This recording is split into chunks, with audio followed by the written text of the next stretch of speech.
오늘은 에스겔 18장에 있는 말씀인데요.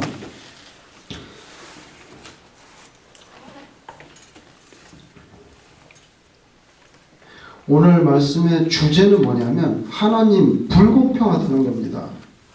하나님 불공평하다. 그게 주제입니다. 오늘 하나님이 불공평합니다. 근데 하나님께서 뭐라냐면 유다 니네가 불공평하다. 이렇게 딱 의견이 이렇게 나눠져 있습니다. 이스라엘 유다 사람들이 하나님 불공평합니다. 왜 불공평하다 그러냐? 지금 에스겔은 바벨론의 포로로 끌려가 있는 선지자입니다. 원래는 제사장입니다. 제사장인데 바벨론 포로가 선지자를 하고 있는데, 그러니까 거기에 바벨론 포로로 같이 끌려갔던 사람들인데, 그 사람들이 우리는 여기 바벨론 나라도 망하고 바벨론 포로로 끌려와서 생고생하고 있네. 이 생고생하는 이유가 우리 조상 때문이라는 거예요. 왜 하나님은 우리 조상 때문에 우리에게 벌을 주냐고. 그게 불공평하다. 그래서 우리는 억울하다는 겁니다.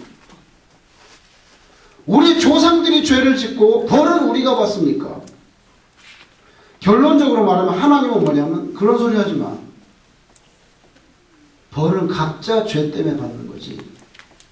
너는 그럼 깨끗해?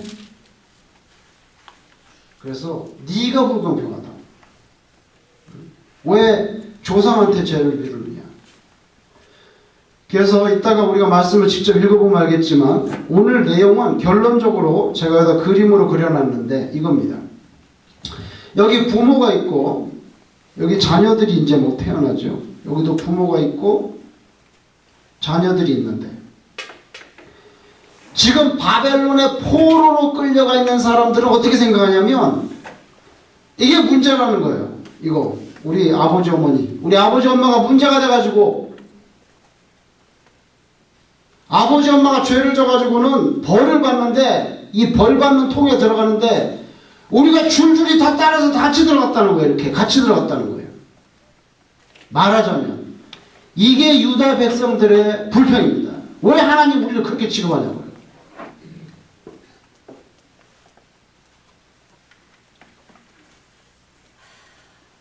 내가 그런 부모 안 만났으면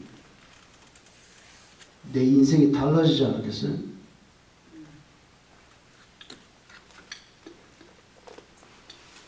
내가 우리 그런 어머니 안 만났으면 내 인생이 이렇게 되지 않았을 거다고.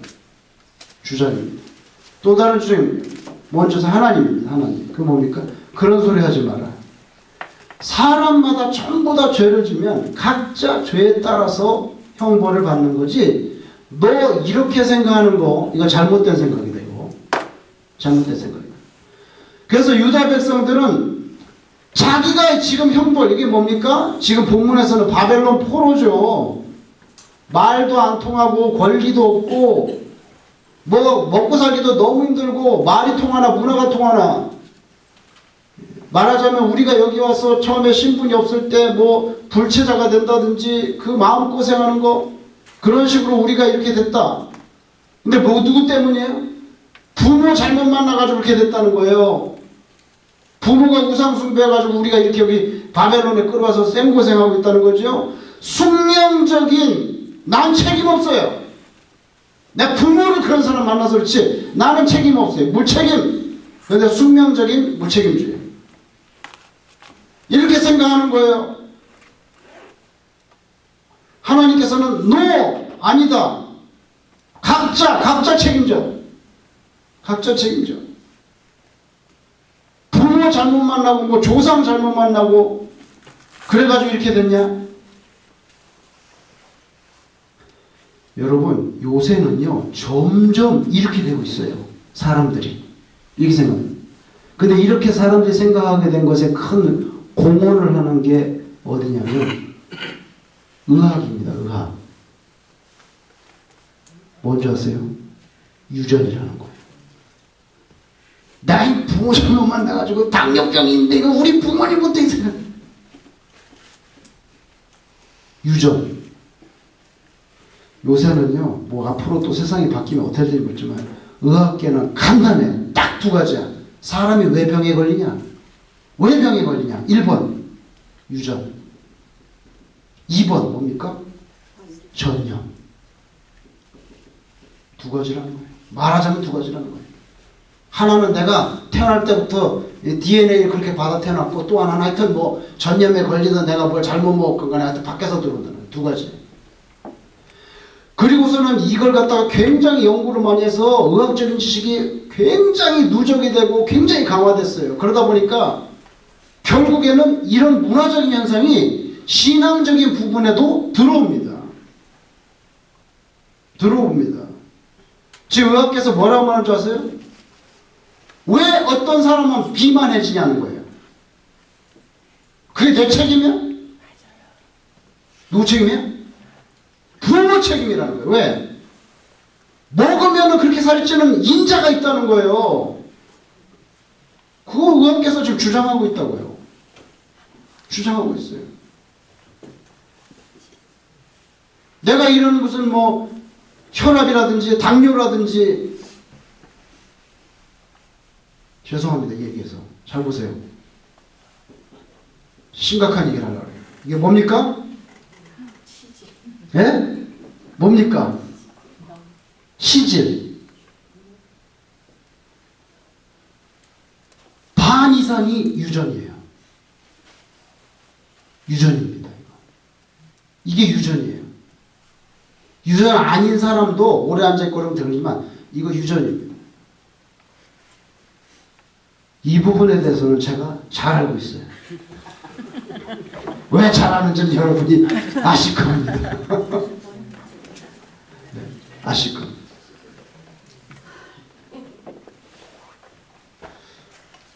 몇 번 수술했나? 3번은 3번. 제가 3번 했어요, 수술. 한국에서 1번, 미국에서 신학교 다닐 때 너무 힘들어가지고 2번. 현재는 괜찮다. 근데요, 한국에서 제가 딱 의사한테 갔는데 보죠. 왜 이런 게 걸리는 겁니까? 내가 20몇 살에 이거. 20몇 살에 걸렸어요. 그러니까 뭐, 유전입니다. 너무 간단해. 유전입니다. 땡. 더 이상 말이 필요 없어요. 그러면 유전이면은 우리 부모님이 이게 있어야 유전이 되잖아요. 그 말이 되잖아요. 우리 아바마마. 이 아바마마가 문제야. 아바마마를 내가 알아봤더니 20대에 벌써 이 무시할 수가 없어요. 아이고 정말. 우리 아바마마가 20대에 그랬다는 걸 제가 확인을 했습니다. 군대에 가야 되는데 군대 가면 신체 검사 하잖아요. 신체 검사는 검사합니다 이거. 왜 그런지 굉장히 중요해요. 이 있으면은 행동력이 떨어지잖아요. 막 군인은 총 쏘고 막 그렇게 훈련받고 그래야 되는데, 아 이거 신검을 받으러 간대요. 우리 아버님이 신검을 딱 받으러 갔는데 쫙 이제 줄 서가지고 신검 받잖아요. 신검 받으면 검사하거든요. 이거 우리도 다 검사해. 검사하는데 야봐 딱 이렇게 하는데, 아 이거 아버지가 이제 걱정이 되는 거야. 걱정이 돼. 그때 우리 아버지가 뭐예요? 군목으로 갔는데 이거 딱 있으면 불합격! 자, 너! 그러면 군목도 못하는 거예요. 못하는 거예요. 기적이 일어났어. 무슨 기적인지 아세요? 검사를 쫙 봤는데 군의관이 앉아가지고 검사를 하루 종일 검사하잖아요. 얼마나 지겹겠어. 쭉 검사하는데 우리 아버지는 이제 이거 딱 걸리면 바로 탈락. 근데 이제 우리 아버지 차이가 딱 왔는데 이 군의관이 너무 힘들고 귀찮은 거야. 너무 피곤하니까. 에이, 통과. 그래가지고 결정한데, 통과! 그래가지고 쑥 지나갔다는 거예요. 그래서 기적이 일어난 거예요. 하나님이 해주려면 이상하게 해줘요. 이상하게. 더 이거 갈 때도 병무청에 갔는데 줄을 쫙 섰더래. 근데 이거 뭐 마감 시간은 다 돼가는데 도저히 그 뭐죠? 지원서를 내지를 못하겠는 거예요. 이건 그 다음 이야기였고 내지를 못하겠는 거예요. 그러니까 줄이 너무 긴 거야. 그래서 아 이거 접수가 안 돼, 접수 안 되면 이거 안 되겠구나. 그랬는데 이게 줄을 서 있는데 거기서 첫 번째 기적이 일어났어요. 줄을 서 있는데 거기 이렇게 이제 병무청에 이렇게 왔다 갔다 하는 그 개원들 있잖아요. 사무원들이 딱 그런데 딱 그러면서 우리 아버지한테 보내면 동무 친구란 뜻이에요. 친구. 친구야. 여기 웬일이야. 그러는 거예요. 근데 우리 아버지는 그 사람 전혀 모르는 사람이래요. 전혀 모르는 사람이래요. 친구 여기 웬일이야. 그러니까 나 이거 접수하려고 하는데 줄이 너무 길어져. 그래 이리 와봐. 그래가지고 빼가지고 앞에다가 그래갖고 들어간 거예요. 그런데 지금도 우리 아버지 보면 그럼 전혀 모르는 사람이라는 거예요. 첫 번째. 그리고 이건 통과 두 번째. 여러분 제가 말씀드린 건 이렇게 해서 오늘날 의학이 이걸 강조하기 때문에 유전적으로도 이렇게 생각하는 거예요. 우리 지금 바벨론에서 벌 받고 있는 거 다 조상 탓이니까요. 하나님께서 에스겔의 입을 열어서 그런 소리 하지 마라. 그런 소리 하지 마라. 그러면서 뭐라 했어요? 이스라엘에는요 속담이 있습니다. 그 속담이 뭔지 아세요? 아버지가 신포도를 먹으면 아들이 이빨이 시되는 거예요. 세상에 그런 속담이 있어요. 심해도 정말 심하죠? 아버지가 신포도를 먹었는데 왜 내 이빨이 시냐고. 근데 그런 속담이 있어요. 속담. 그래서 하나님께서는 에스겔을 통해서 뭐라고 말하냐면 다시는 그 속담을 쓰지 말라. 그러면 이스라엘에서는 왜 그 속담이 생겼을까요? 출애굽기를 보세요. 그게 문제입니다. 출애굽기 20장 112페이지.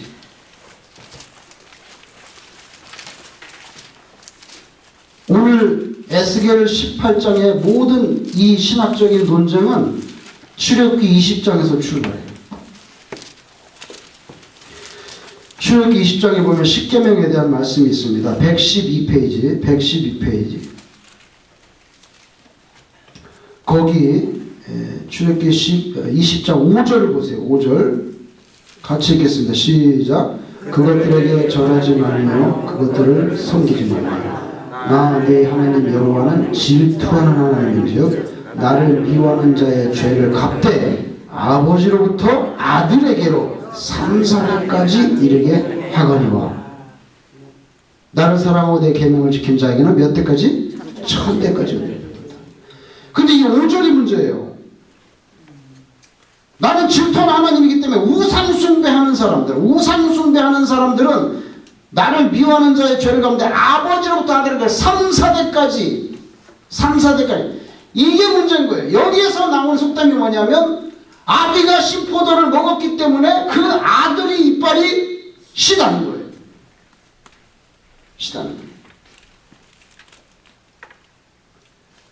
여기에서 이제 문제가 되는 거죠. 출애굽기 20장에서. 그러면 그 자녀들은 3, 4대까지 벌을 받는다잖아요.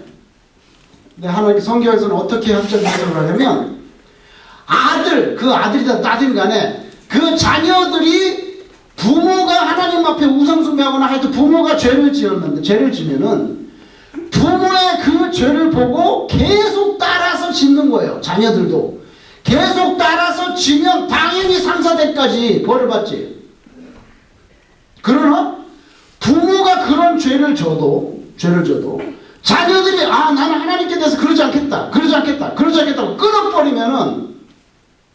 끊어버리면 아무 관계가 없다는 뜻이란 말이에요.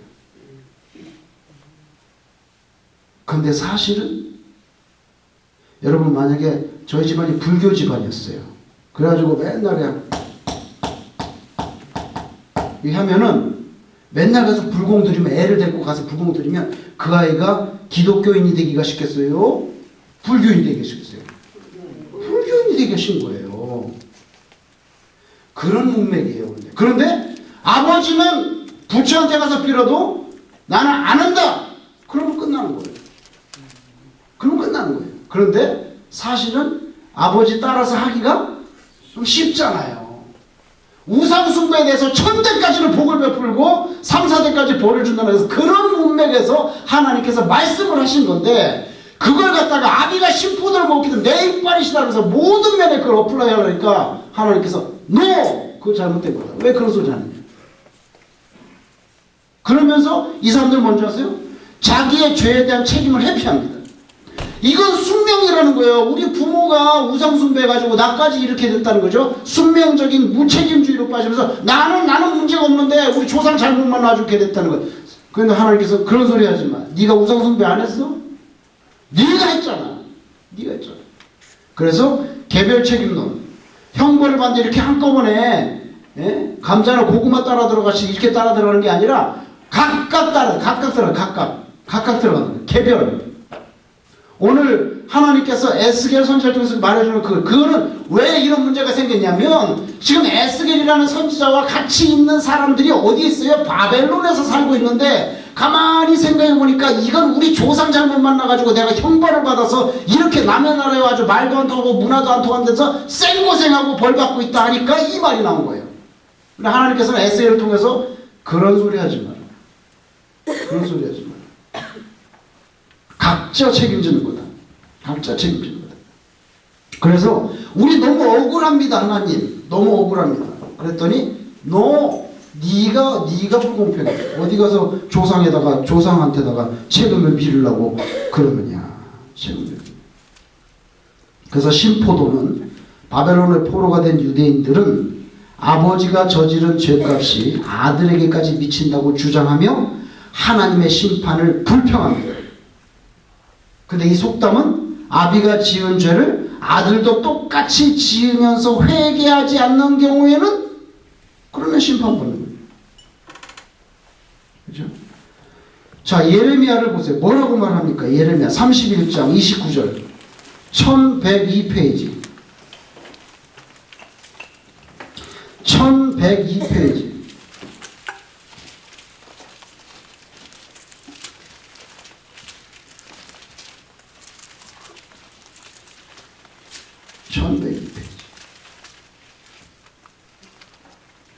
예레미야 31장 29절 예레미야도 이걸 지적합니다. 예레미야도 29절에 1102페이지 예레미야 31장 29절 보시면 그때 그들이 말하기를 다시는 아버지가 신포도를 먹었으므로 아들들의 이가 시다하지 아니하겠고 신포도를 먹는 자마다 그의 이가 신 것 같이 누구나 자기의 죄악으로 말미암아 죽으리라. 그죠? 자꾸만 남의 탓하지 말라는 거예요. 남의 탓하지 말라는 거예요. 신명기를 한번 보세요. 24장 299페이지 299페이지 신명기 24장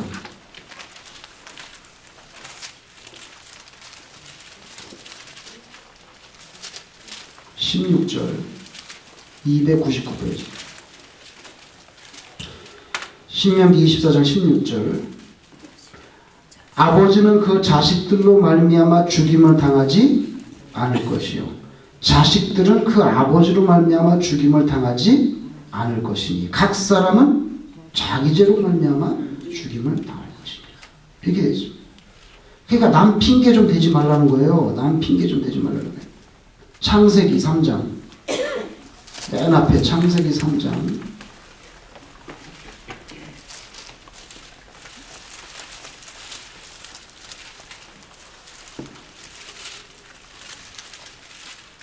창세기 3장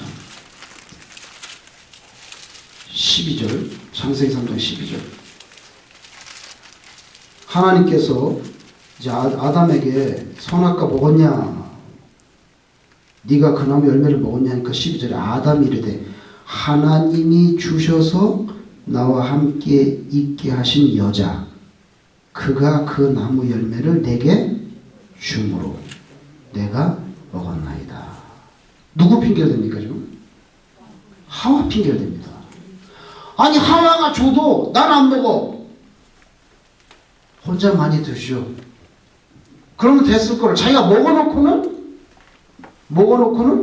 아이고 하와가 줬는데요. 근데 여러분 이 말을 잘 보셔야 돼요. 하와가 줘서 먹었어요. 이렇게만 말하면 뭘 한 게 아니에요. 뭡니까?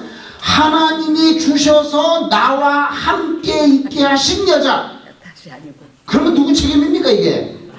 하나님이 왜 이런 여자를 만들어가지고 나한테 그래 내가 이거 먹게 됐네. 근데 하나님 하와가 줬는데요. 그런 줄 하나님이 함께. 그럼 책임이 누구한테? 하나님한테 가죠. 그래서 이 책임이 나쁘다는 거예요. 이것도 마찬가지입니다. 왜 제가 형벌 받았습니까? 아니 부모 잘못 만나가지고 됐죠. 그럼 뭘까? 그 부모를 누가 만나게 해줬는데? 하나님이 만나게 해줬잖아. 그러니까. 그럼 하나님 책임이네. 그러니까 하나님께서 무슨 그런 말을 해? 왜 그런 식으로 얘기를 하니? 너는 네가 조상 때문에 고생한다고 불평하고 있지만 내가 볼 때는 네가 unfair하다. 왜 조상 탓하면 그 조상 만나게 한 게 그 하나님인데 그럼 내가 다 잘못했다는 거예요. 그렇게 되잖아요. 그렇게 되죠.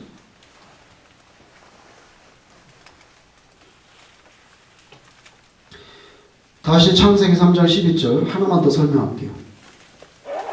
아담이 이르되 하나님이 주셔서 나와 함께 있게 하신 여자 그가 그 나무 열매를 내게 주므로 내가 먹었나이다. 그래서 하와 핑계를 대는데요. 여기 다시 아담이 이르되 하나님이 주셔서 나와 함께 있게 하신 여자. 함께. 이 함께라는 단어. 자, 하나님께서 내게 주셔서 함께 하게 하신 이 여자가 줘서 먹었다. 이 함께는 뭐냐면 같이 이제 부부니까 같이 살았다 이 뜻이 아니고요. 어떤 학자는요. 이게 뭐냐면 원문에는 임으로 돼 있어요. 임이라는 단어인데 이 임이 뭐냐면 히브리 말로 전치사 with입니다. with인데 이걸 한국말로 하나님께 제게 주셔서 함께 있게 하면서 함께라고 번역을 했는데 이게 히브리 말로 임이라는 단어인데 이 영어로 말하면 with라는 전치사예요. 그래서 어떤 학자는 뭐냐 그러면 아담이 책임을 회피하기 어렵다는 거예요. 어떤 성경학자들은 이렇게 해석합니다. 이 with가 그냥 같이 살게 하신 하나님께서 같이 살게 하신 여자라는 뜻이 아니라 선악과 나무가 있는데 하와가 가서 땄잖아요. 나무를. 그죠? 선악과인데 하와가 땄는데 그 선악과를 따는 그 현장에 누가 있었다는 거예요? 아담이 있었다는 거예요. 근데 막지 않았다는 거예요. 원문에 보면 이 전치사가 그런 강한 인상을 준다는 겁니다. 그러니까 하나님께서 만들어서 같이 살게 하신 여자가 그렇게 해석하지 않고 선악과 나무에서 선악과를 따는 그 현장에 같이 있었다는 거예요. 네가. 근데 네가 그걸 왜 안 말렸어? 그래서 책임 회피하기 어렵다고 주장하는 학자들이 많아요. 어렵다고 주장합니다. 그렇게 책임 회피하는 게 인간의 본성인데 오늘 에스겔도 보면 내 잘못도 아닌데 조상 잘못만 하고 이렇게 됐다는 거예요. 그럼 이제 에스겔을 보세요. 18장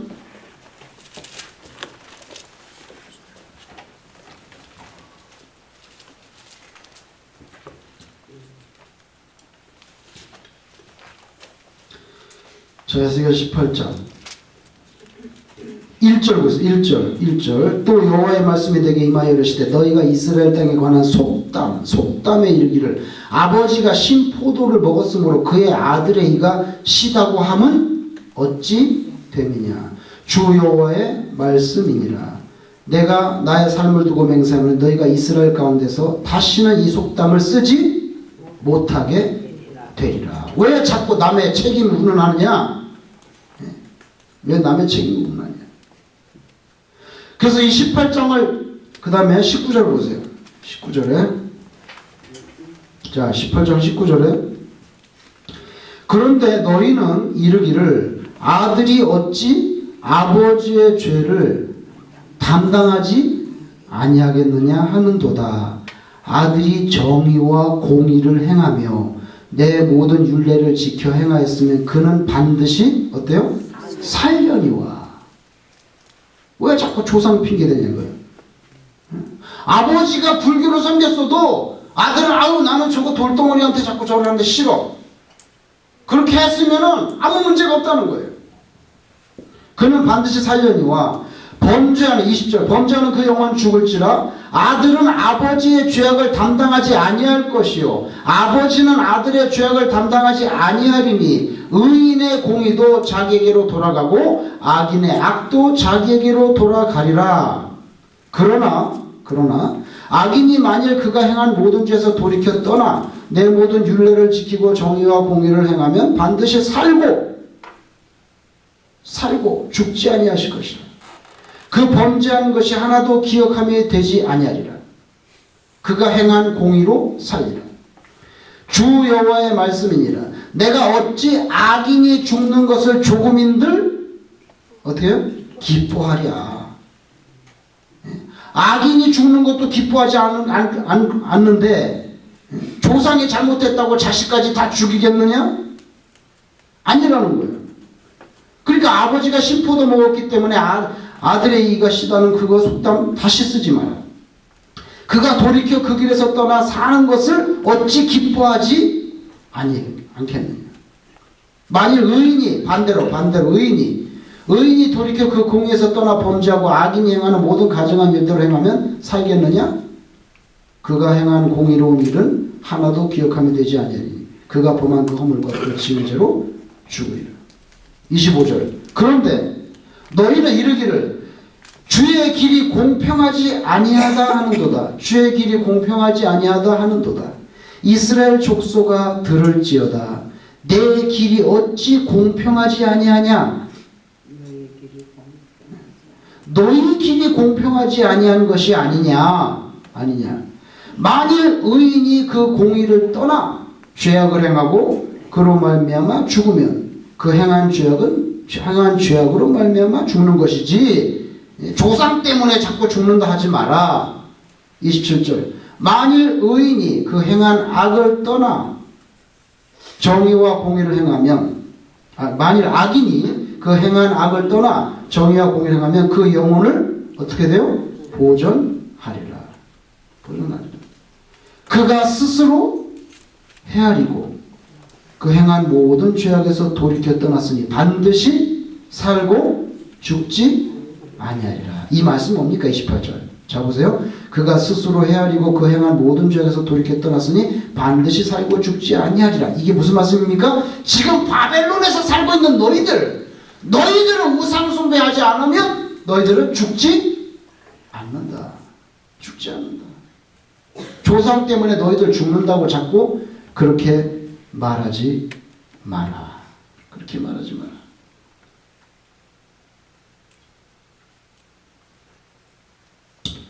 자, 예레미야를 한번 보겠습니다. 8장 5절 1064를 한번 보세요. 1064.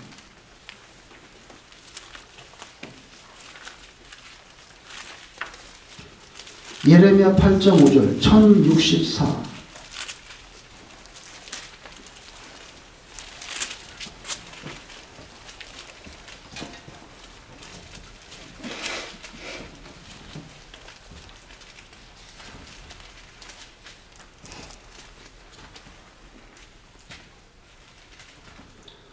예레미야 8장 5절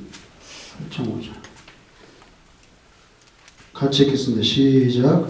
이 예루살렘 백성이 항상 나를 떠나 물러가면 어찌하느냐. 그들이 거짓을 고집하고 돌아오기를 거절하도다. 그러니까 우상 숭배하면서 하나님께 돌아오지 않으니까 그래서 죽는다는 거예요. 그래서 죽는 거지. 왜 자꾸만 조상 탓을 하느냐. 이사야를 보세요. 55장 7절 앞으로 갑니다. 1036 이사야 55장 7절 1036 페이지 이사야 56장 7 55장 7절 같이 읽겠습니다. 시작. 악인은 그의 길을, 불의한 자는 그의 생각을 버리고 여호와께로 돌아오라. 그리하면 그가 긍휼히 여기시리라. 우리 하나님께로 돌아오라. 그가 너그럽게 용서하시리라. 아까 예레미야 보면 고집을 피우면서 안 돌아온다고. 그죠? 여기는 돌아와라. 그러니까 돌아오라고. 다시 또 앞으로 갑니다. 이사야 1장을 보세요. 1장 968.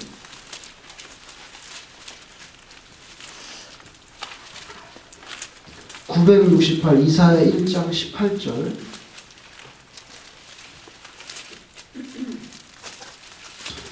유명한 말씀이 나오죠. 이사야 1장 18절.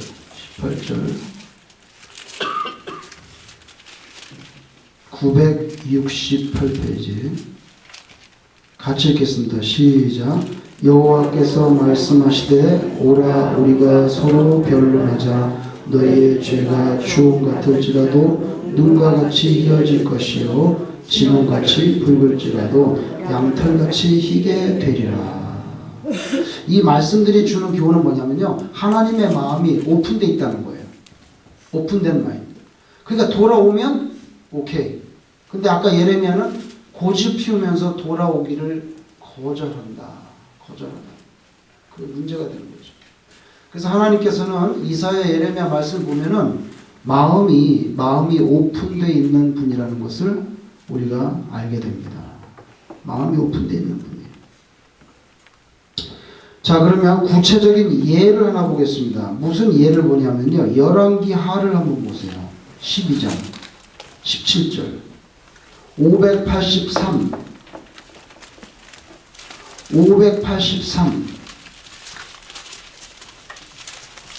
열왕기하 12장 17절.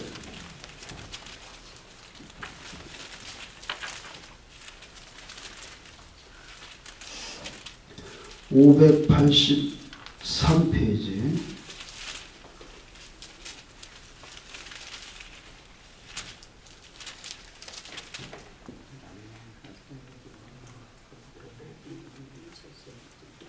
자, 12장 17절을 제가 읽어보겠습니다. 잘 보세요. 17절. 그때에 아람 왕 하사멜이 올라와서 가드를 쳐서 점령하고 예루살렘을 향하여 올라오고자 하므로 전쟁이 났어요. 아람에서 이스라엘을 쳐들어온 거예요. 유다를. 유다 왕 요아스가 그의 조상들 유다 왕 여호사밧과 여호람과 아하시아가 구별하여 드린 모든 성물, 하나님께 드린 성물, 성전에 있는 성물과 자기가 구별하여 드린 성물과 여호와의 성전 곡간과 왕궁에 있는 금을 다 가져다가 아람 왕에게 조공으로 바쳤다는 거예요.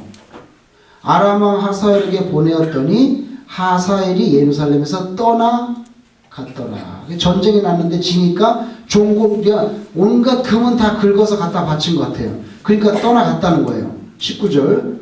요아스의 남은 사적과 그가 행한 모든 일은 유다왕 역대지략에 기록되지 아니하였느냐? 요아스의 신복들이 일어나. 여기 보세요.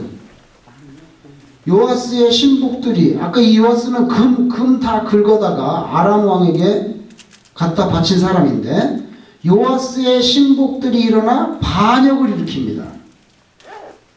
반역을 일으켜서 신라로 내려가는 길가에 밀로 궁에서 그를 어떻게 합니까? 죽였습니다. 그래서 쿠데타가 일어나서 요아스를 죽였어요. 왕을. 근데 누가 죽였냐? 그 쿠데타를 일으킨 사람 이름이 나옵니다. 죽였고, 그를 쳐서 죽인 신복은 누구냐면 시므아스의 아들 요사갈이라는 사람이에요. 요사갈이라는 사람과 소멜의 아들 여호사밧, 이 두 사람이 잡담을 해가지고 왕을 죽인 거예요. 시해를 했어요. 그는 다윗성에 그의 조상들과 함께 장사되고, 그러니까 죽었으니까 요아스 왕은 장사를 지내고 그의 아들 누굽니까? 아마샤가 대신 왕이 됐어요. 요시야 왕은 부하들이 죽여버렸어요. 왜 죽였는지 모르겠어요. 그러고는 아마샤가 왕이 됐다는 거예요. 그럼 아마샤가 왕이 딱 된 다음에 복수를 합니다. 복수. 14장을 보세요. 14장. 열왕기하 14장. 열왕기하 14장 1절. 열왕기하 14장 1절. 제가 읽어보겠습니다. 이스라엘의 왕 여호아스의 아들 요아스. 아까 암살당해서 죽었죠? 암살당해 죽었어요. 요아스 제2년에 유다, 죄송합니다. 이거는 북쪽 요아스고 이름이 똑같아서 헷갈렸어요. 북쪽 요아스고 남쪽에도 왕 이름이 요아스예요. 2년에 유다의 왕 요아스의 아들 아마샤가 왕이 됩니다. 아까 아버지가 죽어서 아들이 아마샤가 왕이 되니 그가 왕이 된 때의 나이가 몇 살입니까?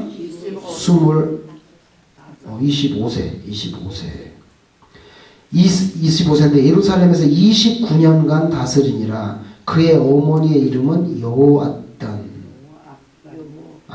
예루살렘 사람입니다.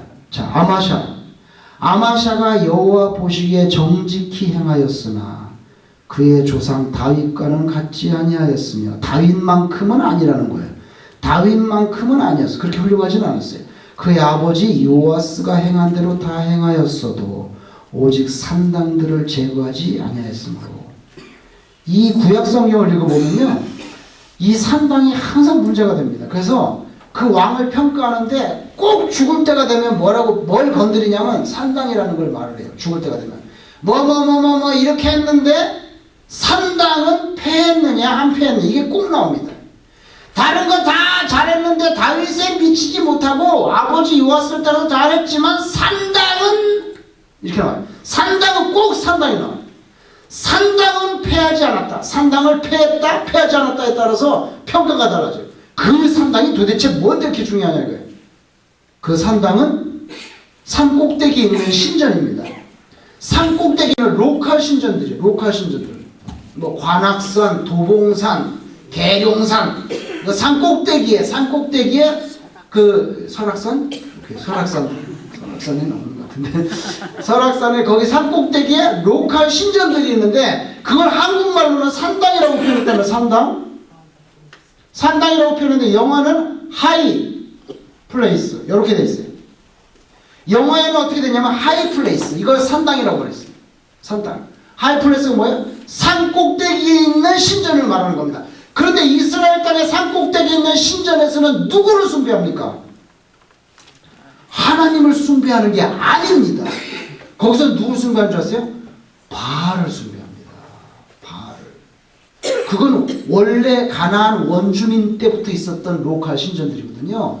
동네마다 자기 산에다 있는 거예요. 근데 거기서 누구를 섬기냐면은 바알을 섬긴단 말이에요.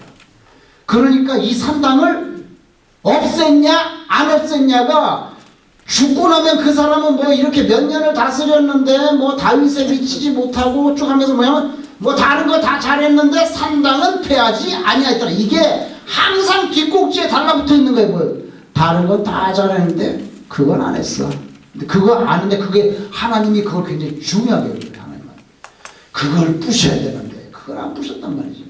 그래서 다른 건 다 잘했는데 이건 안 했다.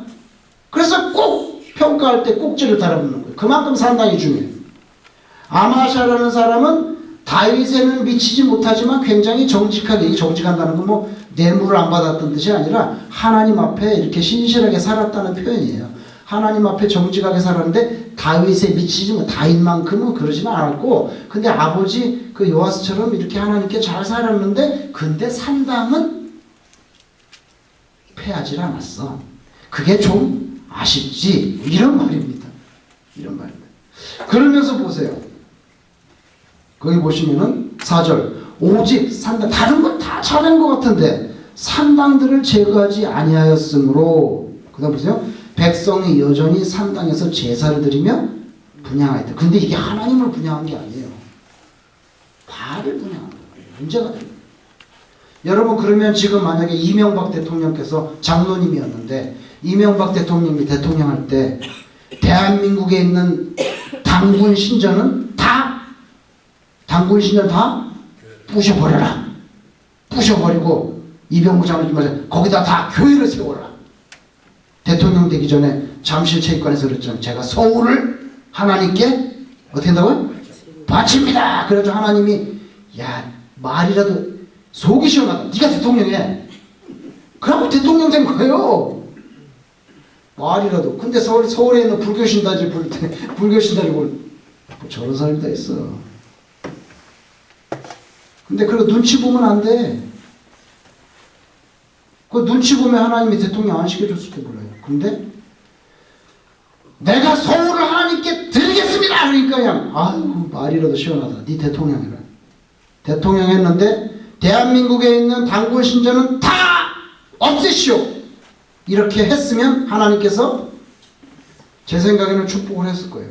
단군 신전을 그 단군 섬기는 사람들이나 또 뭐 불교에서 난리를 치고 했겠지만 근데 그런 식으로 따지면 하나님 섬기고 뭐 예수 못 믿지.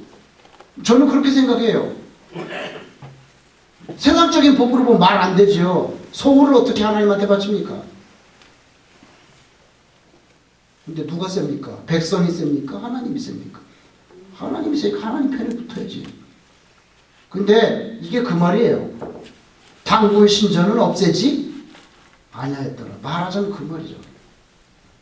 그런데 보세요. 그 다음에 이 아마시아 왕이 자기 아버지를 죽인 사람을 복수합니다. 복수 5절에 나라가 그의 손에 굳게 섬에. 잘 보세요. 25살의 왕이 돼서 29년간을 왕으로 다스렸는데 25살에 딱 되자마자 자기 아버지를 죽인 사람을 복수한 게 아니에요. 이제 중앙 집권을 잘해서 자기 힘을 딱 기른 다음에 그래서 보세요. 나라가 그의 손에 굳게 섬에 그의 부왕을 죽인 신복들을 어떻게 합니까? 죽입니다. 복수합니다. 죽였으나 왕을 죽인 자의 자녀들은 죽였어요? 안 죽였어요? 안 죽였어요. 자녀들은 죽이지 아니하였으니 이는 모세의 율법의 책에 기록된 대로 함이라. 곧 여호와께서 명령하여 이르시기를 자녀로 말미암아 아버지를 죽이지 말 것이요 아버지로 말미암아 자녀를 죽이지 말 것이라. 아까 읽었죠? 신명기에서 분명히 말씀했잖아요. 그래서 오직 사람마다 자기의 죄로 말미암아 죽을 것이라고 하나님의 말씀에 기록이 되어 있기 때문에 아마시아는 그 말씀을 존중해서 자기 아버지를 시해한 두 사람만 죽였지 그 자녀들까지 죽이지는 않았다는 거예요. 근데 대한민국은 반역이요. 그럼 어떻게 됩니까? 그 사람은? 자손 몇 대까지?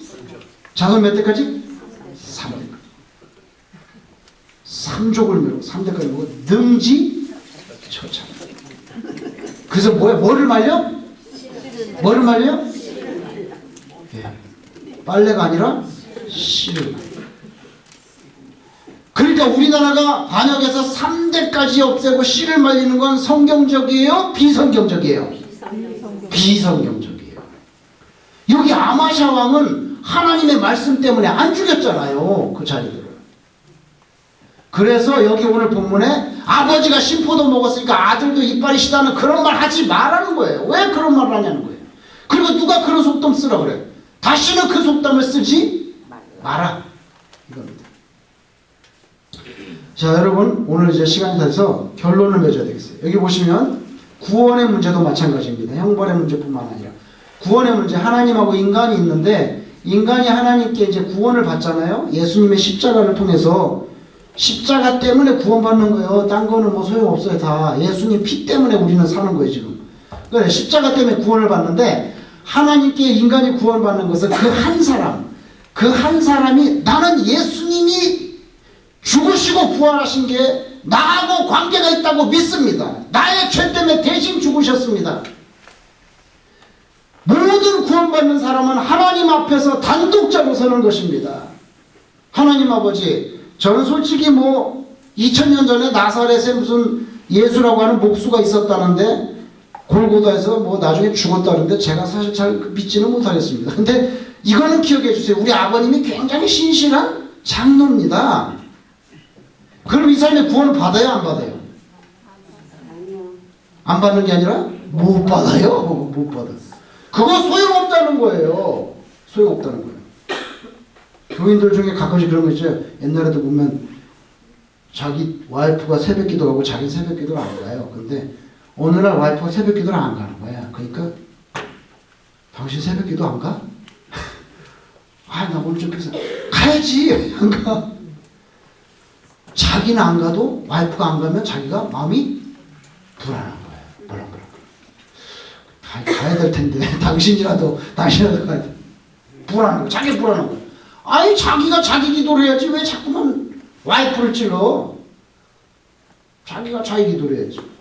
자, 그래서 하나님과 인간과의 구원의 관계에서는 그룹으로 구원받는 것은 없습니다. 없어요. 우리 아버지 뭐 장모님, 우리 아버님 뭐 우리 어머니 권사님인데 나는 예수를 잘 믿지만 우리 어머니 권사님, 그거 소용없다는 거예요. 나는 교회 안 다니지만 우리 아들이 뭐 굉장히 신실한 그리스도인이야. 그거 소용없다는 거예요. 그룹으로 받는 건 없다는 거예요. 다 하나님 앞에서 전부 다 단독자로 구원받습니다. 네, 오늘 여기도 보면 그래요. 다 각자 들어가는 거예요. 각자. 안 들어가려면 들어가지 말고 자기가 결정하는 거지. 그래서 오늘 성경에서 18절에서 제 계속 나오는 말이 뭔지 아세요? 선을 행하는 자는 살 것이고 악을 행하는 자는 죽을 것이래요. 각자. 왜 자꾸 심포도를 하냐는 거예요. 자, 여기 보세요. 구원이라는 것은 마치 말하자면 믿음의 빌딩을 짓는 것과 마찬가지입니다. 구원이라는 것은. 우리가 믿음의 빌딩을 지을 때 이 기초가 있어요. 기초 콘크리트를 쳐야 될 거 아닙니까? 이 기초는 기본입니다. 이 기본은 예수님이 해줬어요. 예수님이 십자가에서 지시고 부활하셨어요. 우리 이 기초에다가 구원을 받는 거예요. 구원의 기본입니다. 기본. 근데 거기다가 그러면 예수 믿었어요. 예수 믿었는데 좀 착하게 살고 가난한 사람들도 도와주고 뭐 예배당도 짓고 선교사님도 후원하고 그런 공력이 있단 말이에요. 공력. 그것은 믿음의 빌딩을 짓는 겁니다. 믿음의 빌딩을. 기초는 이미 예수님이 다 해놨어요. 그러면 당신의 집, 그래서 예수님 하잖아요. 내 말을 듣고 반석 위에 집을 짓는 자. 믿음의 빌딩을 짓는데 기본은 예수 그리스도의 피와 부활인데 여기 이렇게 공력을 따라서 빌딩을 짓는 겁니다. 그래서 누가 더 멋있게 아주 튼튼하게 졌네. 건설. 자, 이건 기본. 여기다 구원을 붙여볼게요. 구원. 만약에 이렇게 구원을 붙여볼게요. 옛날에 이 단어를 쓰신 분이 있어요. 목사님 중에 백 목사님이라고 이 단어를 썼는데 제가 볼 때는 그 단어가 굉장히 이게 처음 들으면 기본 구원, 뭐 건설 구원 이렇게 되는데 생소하게 들리는데 제가 볼 때는 굉장히 성경적인 단어예요. 근데 그 단어를 사람들이 잘 쓰지 않는데 제가 볼 때는 이 단어가 좋은 단어예요. 기본적으로 구원받았어요. 그런데 그 다음에는 구원의 빌딩을 지어야지. 우리가 이걸 갖다가 칭의라고 말합니다. 이 부분에 대해서. 그 여기는 뭡니까? 이게 성화입니다. 예수님 믿고 구원받았으면은 뭐 있어야 될 거 아니에요? 좀 집이 있어야지. 자, 여기 보세요. 선을 행하는 자는 살고 악을 행하는 자는 죽는다. 자, 그러면 끝으로 더 한 군데 보겠습니다. 어디를 보시냐면은 고린도전서를 보세요. 3장 11절.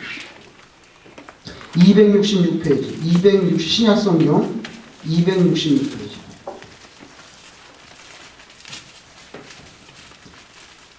고린도전서 3장 11절.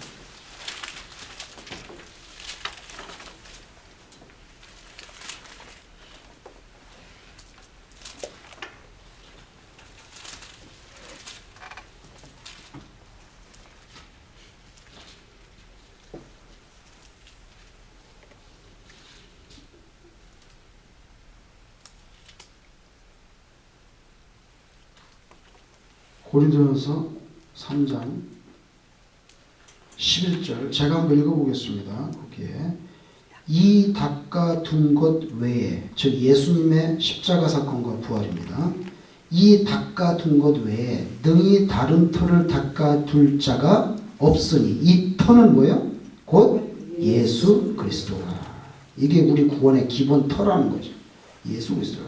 만일 누구든지 금이나 은이나 보석이나 나무나 풀이나 지푸로 이 터 위에 세우면 각 사람의 공적이 나타날 터인데 그날이 공적을 그날이 뭡니까? 이 세상의 마지막 심판의 때입니다. 마지막 심판의 때 예수님이 재림하실 그때 그날의 공적을 밝히리니 이는 불로 나타내고 그 불이 각 사람의 공적이 어떤 것을 시험할 것입니다. 만일 누구든지 그 위에 세운 공적이 그대로 있으면 어떻게 돼요? 상을 받습니다.